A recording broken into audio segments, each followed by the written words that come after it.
Hey guys, it's Ebonyepiphany here, and I decided I'm gonna do a little bit of a vlog video journal, and it's gonna be about what I do with my costume design job. I'm not much of a costume designer.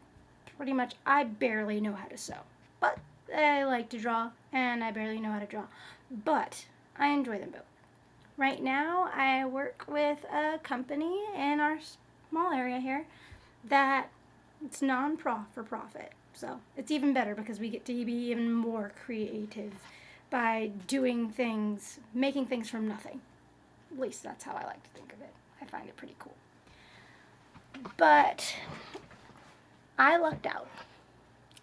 I was looking for someone to teach me about sewing and things like that, and most places, like, they have schools that charge a lot of money, and then they have teachers that charge a lot of money and require a lot of time and money equals less money. And I like money, and I don't have much of it.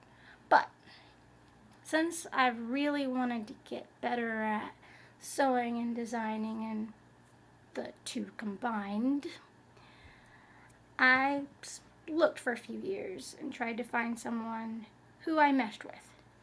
Luckily enough, I ended up meeting this wonderful lady that I now work with, who has been doing costume design for many, many years. And basically what I do is I make myself of use, and she imparts the great wisdom of costume designing and sewing and everything in life and the universe. She shares that with me. And she works for a place that does plays, and mostly we do musicals every year, which is awesome. I don't know if you guys know this about me, but I love musicals. And if you want to know what I'm playing with, it's this thing right here. I probably shouldn't play with that, but it's fun. Do you hear that? Yeah. So putting it down. Oh yeah, that's my iPhone. I love it. iPhone 5S. Wonderful device. You can do everything with it and more. You can even eat off of it, which I wouldn't personally suggest, but it tastes delicious. Okay. Back to what I was talking about. But she happens to work for a wonderful company, and basically they bring art to the community. Our job is to take care of their full costuming department and to help costume their musicals, their plays, their orchestra, their everything. And it's amazing getting a chance to do that. This year, for the spring, we will be doing the musical Wizard of Oz, which I am super excited about. Mainly because, come on now, most people think Wizard of Oz, okay, classic, people do it. There's movies, there's spoofs, there's video games, I think. Well, they have an Alice video game. They might as well.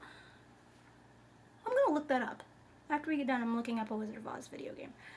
But I'm super excited. Not so much because it's a classic. I'm super excited because, like, what other musicals have I participated in? I've helped out a little bit. Right now I'm still learning, but I helped out a little bit making costumes for the musical South Pacific. And the first one where I started from, where I met her, where I met the person that I work with now, we were doing the musical Seven Bread for Seven Brothers. Now, if you haven't seen it, go pick up the movie. If you like musicals, you have to be a diehard musical fan to actually be able to get into it, but it's pretty funny. And then we did Monty Python's Spamalot. And we did a few others.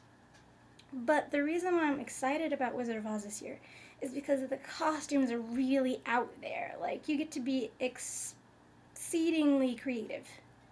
And so hopefully I hope to share with you guys a few things that we're making and some things that I learned while we're going about it. And also share with me my ups and downs and the great wins and fails of the process. So stay tuned. You may find something interesting. Or you may not, and if you don't, I apologize for wasting your time. I love you. Actually, I don't know you, so I take that back. Don't murder me. See you guys later. And I need to come up with an ending catchphrase. I have one, I just can't remember what it was. I say it at the end of all my texts. That sounds corny. But anyway, oh, yeah, I remember what it is. Peace, love, and emoticons.